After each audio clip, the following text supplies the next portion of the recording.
Aí, meu caro, né? Meu caro estudante, meu caro amigo, vamos lá, né?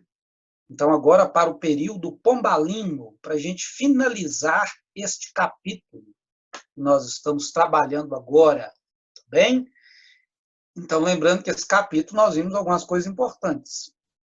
As invasões estrangeiras, francesas e holandesas, os bandeirantes, acabamos de falar da mineração, e agora vamos para Marquês de Pombal. Esse bonitão que está aí na tela para vocês, né? Lindo, né? Muito simpático. Olha que peruca bem cuidada, ou cabelo natural, não sei. Este bonitão aqui é um alto funcionário português. E ele ganhou muito destaque dentro da história por causa de um terremoto. Isso mesmo, terremoto. No ano de 1755, ou seja, na metade do século XVIII, a cidade de Lisboa foi atingida por um grande terremoto. Esse terremoto matou muita gente, destruiu muita coisa. E ele foi um funcionário do rei. O rei deste período é Dom José, tá bem? O rei português se chamava Dom José I, e Marquês de Pombal fez um excelente trabalho. Então, ele ganhou muita notoriedade ao administrar, portanto, os recursos daquela crise, né? Então, quando temos crises, surgem assim, personagens. Pode dizer agora o Mandetta, né? O Mandetta ficou tão famoso, ninguém conhecia, mas né, as pessoas gostaram do trabalho que ele fez. Então, aqui é a mesma coisa do senhor Marquês de Pombal, em 1755. Ele vai conquistar a confiança do rei, portanto, o rei vai dar para ele um cargo nobre. Talvez a função mais importante aqui que o rei poderia conceder a um português neste período. Ele vai vir administrar a maior colônia de Portugal. Ele vai vir administrar o Brasil. Ele vai vir, então, para a colônia mais rentável, mais numerosa. Lembro que o Brasil, já que no final deste período, o Brasil já tem uma população maior que a população portuguesa, né? Então, uma grande honra. E para que ele veio para o Brasil? Ele vem para o Brasil com um objetivo muito simples, né? Digamos assim, simples, nem palavras, que seria organizar projetos de modernização do Brasil. Agora, faça atenção, meu caro estudante, modernizar o Brasil não no sentido de trazer para cá tecnologias, aquilo que de primeira mão que está andando na Europa, se bem que Portugal tem muito dinheiro nesse período, mas não é esse o objetivo. É uma modernização, né, administrativa. Uma modernização administrativa. E essa modernização administrativa estava ocorrendo em toda a Europa, né? Porque nós temos um período muito complicado na Europa, nós temos uma série de revoltas na Europa, as populações europeias muito descontentes com o absolutismo, né, com os monarcas absolutos, e, portanto, as pessoas descontentes com estes monarcas absolutos, as pessoas passam a exigir novos direitos, como, por exemplo, direitos colocados no papel, numa Constituição. Então, é um período histórico que nós chamamos de período dos déspotas esclarecidos. Então, estes que governavam as sociedades europeias de então, os déspotas esclarecidos. Evidentemente que a ideia é iluminista, né? Constituição é uma coisa que vem dos iluministas. Então, o senhor Marquês de Pombal era considerado um desses grandes iluministas. Então, ele vem aqui dar uma aparência mais moderna ao Brasil.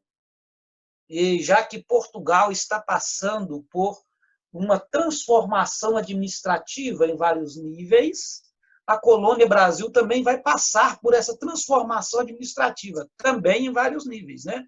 Então, lógico que ele está aqui também em função da coroa. Ele é um funcionário da coroa. Então, de certo modo, ele vai aumentar ainda mais o poder do rei, o poder da coroa portuguesa através de uma administração bastante centralizada.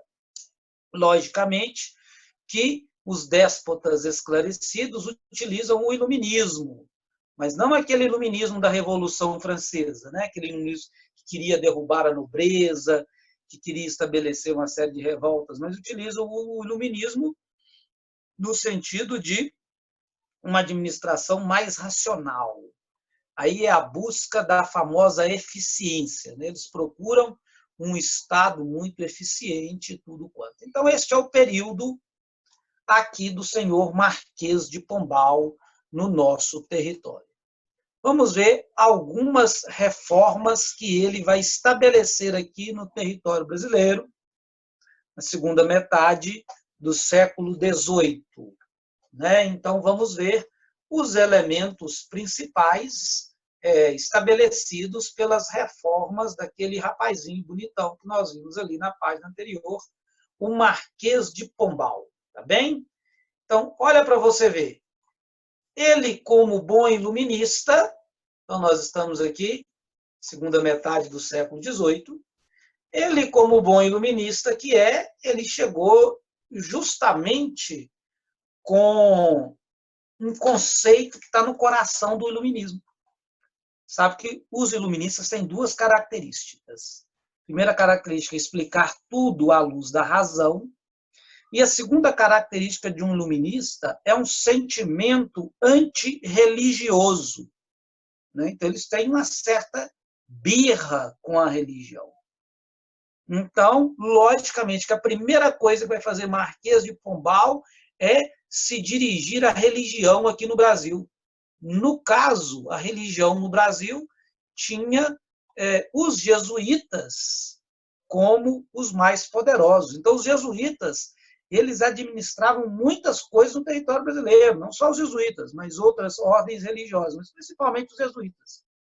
Então, os jesuítas eram responsáveis pelos cemitérios, os jesuítas eram responsáveis por grande parte dos hospitais, os jesuítas eram responsáveis pelas escolas, principalmente as escolas, né, que atingiam um número muito grande de pessoas. As poucas escolas que existiam ficavam na mão dos jesuítas.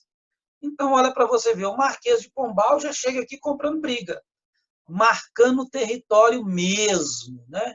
Então, como é que ele vai marcar o território aqui? Ele vai justamente colocar os jesuítas para fora. Mas imagina bem, isso vai causar uma dificuldade muito grande. Você acha que alguém vai trabalhar de graça na escola? O jesuíta ensina de graça. A única coisa que o jesuíta deseja é fazer mais católico. Né? O jesuíta toma conta de um hospital, ele dedica lá várias horas do seu dia como trabalho de caridade em prol do necessitado, em prol do doente. E alguém vai fazer isso de graça? Né? Alguém vai administrar o cemitério gratuitamente? Não. Então, o Estado vai ter que enfiar a mão no bolso. Então, ele vai aumentar, né? Os jesuítas, então, são coligados diretamente com um aumento de gastos muito grande. Vai ter que pagar professor, ué. E olha o tanto de professor que vai ser necessário. Vai ter que pagar médico, enfermeiro e tudo quanto. O Estado vai ter que meter a mão no bolso. Então, quando eles tiram a igreja de tudo isso, né, tem um lado extremamente negativo para o Estado. O Estado vai ter, então, que financiar as instituições, que não serão mais financiadas pelos jesuítas. Os jesuítas foram embora, eles expulsaram os jesuítas.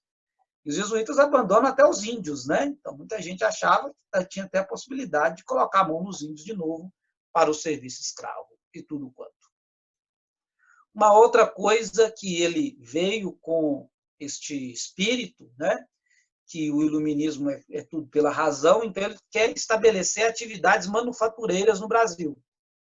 Ele vai tentar colocar no Brasil manufaturas, ou seja, pequenas indústrias que produzem com as mãos, né? Sapato, roupas e por aí vai. Pequenas manufaturas, lembrando que isso aí faria um gerenciamento econômico diferente da realidade brasileira.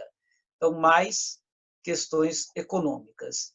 Muito interessante foi o incentivo que ele deu para a pesca e a agricultura, principalmente a atividade de pesca, para aumentar os produtos na mesa brasileira, para manter, né, esta população cada vez maior. Lembrando que a população daqui do Brasil, ela passa 3 milhões e 300 mil habitantes, então já era uma população considerável para o período, era uma população muito grande, então era uma população que precisava de um grande número de alimentos. Outra coisa é justamente reforçar a segurança nas terras brasileiras, aqui então a contratação de mais militares. O objetivo então não é a segurança interna, o objetivo é o contrabando, seja de entrada, seja o contrabando de saída, né? Contrabando de entrada, então, navios piratas que abastecem o Brasil com produtos sem pagar impostos, né? Evidentemente, e Portugal vai levando muito prejuízo porque não tem o recolhimento do quinto.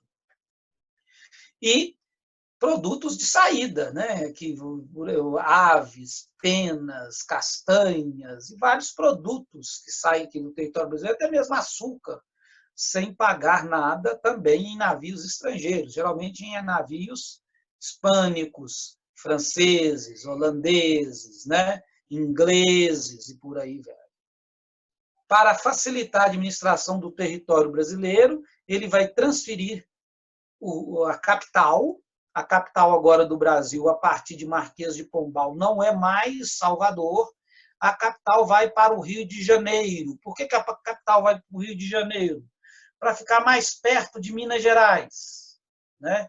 Já que as intendências de Minas e de Diamantina têm uma administração a si própria, né? Então a capital vai para o Rio, lembrando que no Rio de Janeiro ele tem um controle da região mineradora, e controlando a região mineradora, ele vai possibilitar, portanto, uma administração mais precisa. E saindo de Salvador também, Salvador já tem ali alguns vícios, né? Algumas corrupções que são estabelecidas dentro da burocracia do Estado. Então, quem vai levar prejuízo é Salvador. Salvador vai passar por um processo de empobrecimento muito grande. Quem vai levar vantagem é o Sudeste, né? Agora a capital está na região Sudeste. É que nós vemos, então, um deslocamento do centro econômico do Brasil. O centro econômico do Brasil não é mais no Nordeste, né? Salvador, então, não tem mais essa função. O centro econômico do Brasil agora é a região Sudeste, a região mineradora. Daqui a pouco também São Paulo vai entrar no pedaço também com o produto, daqui a pouco vai ser o café. E, logicamente, que Marquês de Pombal é amigo de muitos burgueses. Então, ele vai criar várias companhias de comércio. Lembrando que essas companhias de comércio eram possíveis porque os burgueses investiam capital, os burgueses compravam ações e etc. Então, nós vamos ter companhias de comércio estabelecidas em todo o Brasil. Vai ter a Companhia de Comércio do Pará, a Companhia do Comércio de Pernambuco, a Companhia do Comércio de Salvador. Ou seja, essas companhias de comércio no Brasil, elas vão garantir, portanto, a compra e a venda de mercadorias e, principalmente, aquilo que Marquês de Pombal mais deseja com a criação dessas companhias é uma captação de impostos, um aumento na captação, portanto, de recursos financeiros e tudo quanto. Ok? Oi, Ivonei. Lembrando, diga, Júnior, por favor. Eu não entendi direito, não. O que seriam essas companhias de comércio? Seria meio tipo um banco? Companhias de comércio, Júnior, são empresas, mas não empresas da coroa. Seriam empresas burguesas. Tá bem? Eles faziam uma indústria. Por exemplo, o senhor Marquês de Pombal chegou na região de Belém, no Pará, e falou assim, vamos estabelecer uma companhia de comércio. E ele buscou financiadores para essa companhia em Portugal, na Holanda e em outros países. Então, a pessoa entrava com um X de dinheiro, eles alugavam navios e eles ganhavam um contrato da coroa portuguesa. Eles recebiam o contrato da coroa portuguesa. Então, só eles poderiam comercializar. Por exemplo, toda a baunilha era comprada por esta companhia do Pará. Então, era a companhia que determinava o preço. Então, ela tinha um monopólio na mão.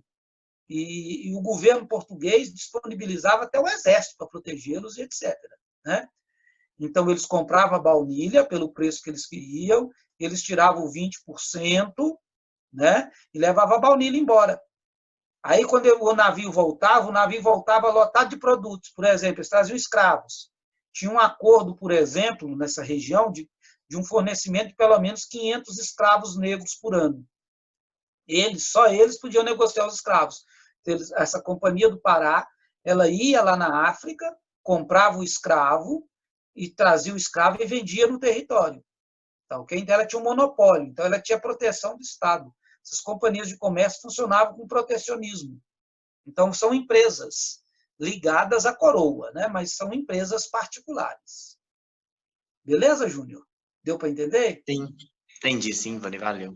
Tá, joia. Tá, gente? Perguntem, tá? Porque a pergunta, né? Talvez eu tá passando uma coisa na minha cabeça, eu peço desculpa, eu não expliquei bem a companhia de comércio. Na minha cabeça, os senhores já sabiam o que seria, né? Então, desculpem. Então, para a gente perceber esses elementos, é sempre bom a gente perguntar, que até dá um estralo na mente do professor. Então, são empresas que têm um monopólio comercial, tanto para a compra como para a venda de produtos e tudo quanto, tá bem? Então, era muito bom investir nessas companhias, porque elas tinham um monopólio da região. Toda botina, toda roupa, toda faca, todo garfo, todo talher que tinham nas casas eram vendidos por essas companhias de comércio, com um lucro muito alto. Vamos agora para a segunda parte, né?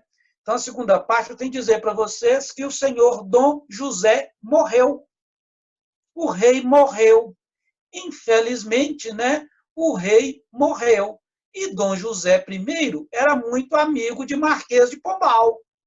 Então, Dom José I apadrinhava todas as decisões de Marquês de Pombal. Entretanto, né, nós vamos ter esta dona aqui que vai assumir o lugar de Dom José, que é a Dona Maria I. Era meio doidinha, tá, gente? É meio louca. Então, Dona Maria I. Então, uma das primeiras atitudes de Dona Maria, né, é meter o pé em Marquês de Pombal. Tá bem? Então, olha para você ver, ela vai expulsar não só do território brasileiro, vai expulsar da corte. Ele nem vai fazer parte mais da corte, o Marquês de Pombal. Então, o Marquês de Pombal vai cair em desgraça. Ele devia ter muitos inimigos, né? Com certeza. O poder atrai muitos inimigos.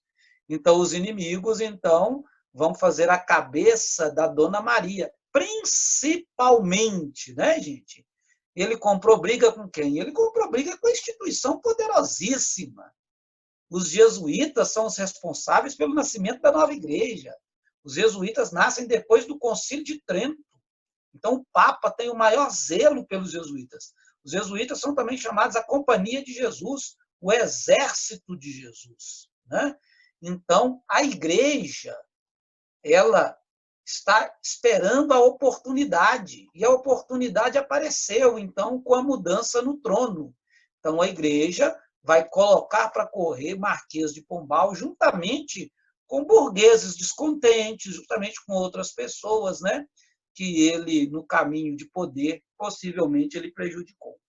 Então, Dona Maria I, a rainha que está, esta bela dona, essa bela dama, ela coloca para correr o senhor Marquês de Pombal e vai desfazer várias medidas estabelecidas por ele. Vai manter a capital, mas muitas outras coisas ela vai mudar. Por exemplo, né? Marquês de Pombal era conhecido por perseguir muitas pessoas, inclusive para transferir a capital de Salvador para o Rio de Janeiro, ele teve que ser muito argiloso do ponto de vista político, ele teve que ser muito hábil, muito maquiavélico do ponto de vista político. Então, ele prendeu muita gente. Então, olha o que acontece. Dom Maria I vai libertar todo mundo, inclusive nobres, né? E alguns nobres que foram presos por Marquês de Pombal voltam para a corte. Então, o Marquês de Pombal caiu em desgraça humana, né? Agora, uma outra coisa que ela vai manter também, apesar das influências da igreja, em um primeiro momento, né, ela vai manter a expulsão dos jesuítas, tá ok? Mas daqui a pouco ela vai liberar a presença dos jesuítas, e os jesuítas não voltam por enquanto, por causa de ricos comerciantes, né, negociantes do território brasileiro, que não gostavam dos jesuítas, pela defesa que os jesuítas faziam principalmente dos índios e tudo quanto, né? Mas continuam a abrir também novas manufaturas no reino, poucas vão abrir.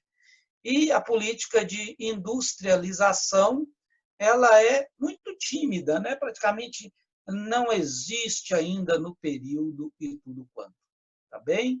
Então, é o período que nós chamamos na história brasileira de viradeira, né? Vira, vira, vira. Então, os portugueses gostam de cantar essa musiquinha, vira, vira, vira. Então, agora a viradeira, a coisa mudou, né? Então, Marquês de Pombal, com os seus amigos, vão entrar, portanto, em desgraça e tudo quanto. Ok, meu caro estudante? Então, tá aí, ó, para você ver. É o período pombalino, são as principais características do período pombalino, tá bem? Então, se o senhor tiver que colocar no papel, de colocar lá as coisas principais desse período, o senhor tem que colocar com relação ao Marquês de Pombal, acredito eu, 3 informações. Tem que colocar lá Marquês de Pombal e puxar uma setinha, né? Você pega lá Marquês de Pombal e puxa 3 setinhas para facilitar o entendimento aqui. A expulsão dos jesuítas, isso é importante. A capital agora, que é no Rio de Janeiro, e as manufaturas. Então, são as 3 coisas importantes deste período. Se aparecer alguma pergunta com relação à viradeira, né, com relação ao que aconteceu, é a influência de Dona Maria I. Aqui está Eila, Dona Maria I, que vai justamente escolher novos personagens para a corte e vai tirar, portanto, toda a influência que teve o Marquês de Pombal, todo o poder que tinha o Marquês de Pombal. Ok, meu caro estudante? Aí, ó, então, finalizamos este capítulo, ok? Mas não quer dizer que nós vamos terminar a aula, né? Nós só finalizamos o capítulo. O que acontece agora, né?